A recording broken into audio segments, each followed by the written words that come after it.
Hey guys, welcome back. It's Ken here again with another vlog for you. Now, as you read above in the wordy part, we're going to talk about the types of friends you need in order to live more of an optimal life.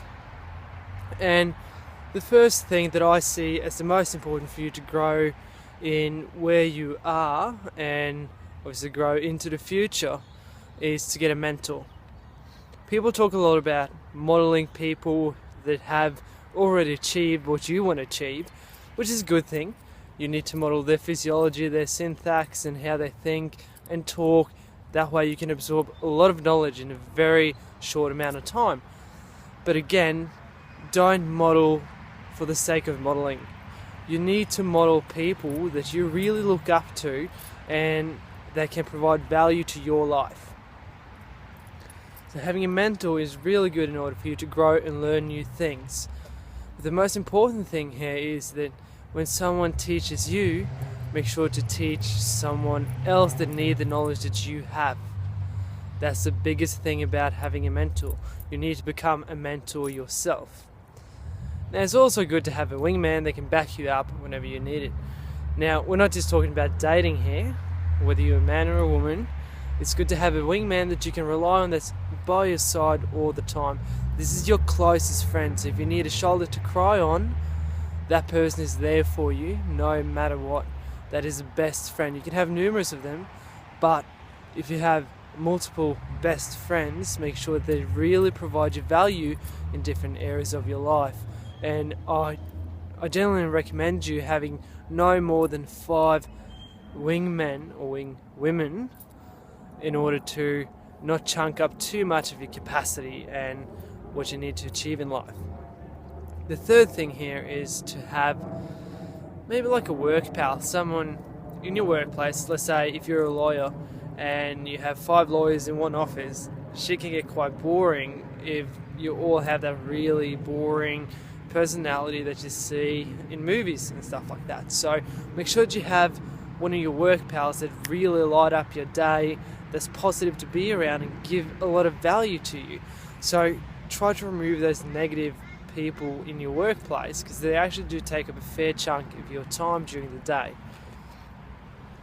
Now, also make sure that you have a handyman. I mean, how good is it to call someone and go, "Hey mate, can you fix my bathtub? It's broken. Hey mate, my stove isn't working. Do you know how to fix it for me? Hey mate, can you build me a clothes rack? I really need one now." Like, how good is that? But the message behind having a handyman is the fact that, number one, you should know how to do a lot of these things yourself, both as a man and a woman. It makes life a hell of a lot easier. But make sure to delegate tasks in your life, either at your workplace, in your personal life, in your relationship.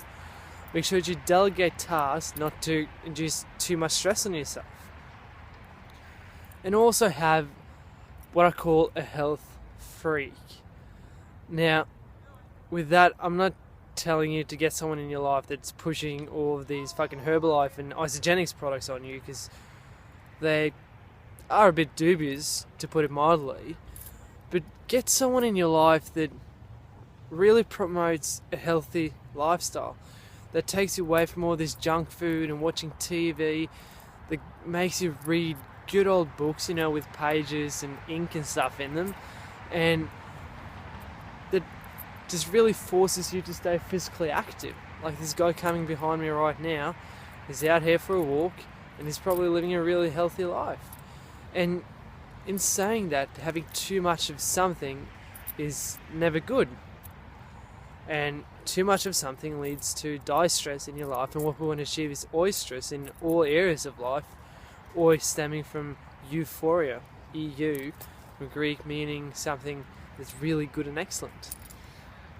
So, do like the chap behind me here, when you're getting groceries, go for a walk.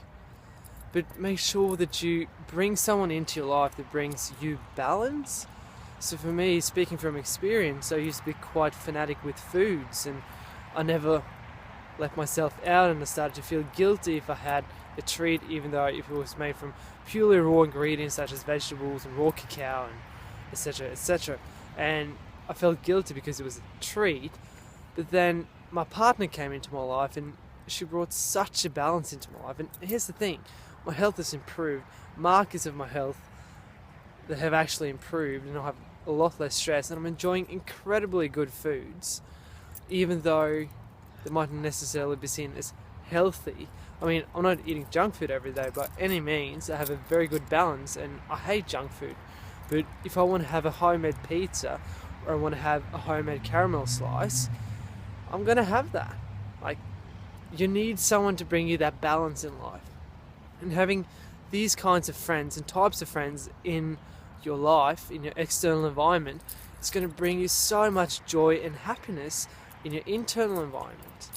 So again, make sure that you have all these kinds of friends around you, and if you have too much, let them know and simply just minimize the time with them. Easy as that.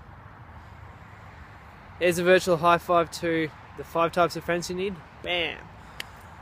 Again, if you have any questions, please, I would so like to know what you think about this below, and the kinds of friends that you have in your life that give you a bit of value and provide you with a lot of energy. So please comment below, and if you have any questions, you just email either one of our crew members and we'll get back to you as soon as we can.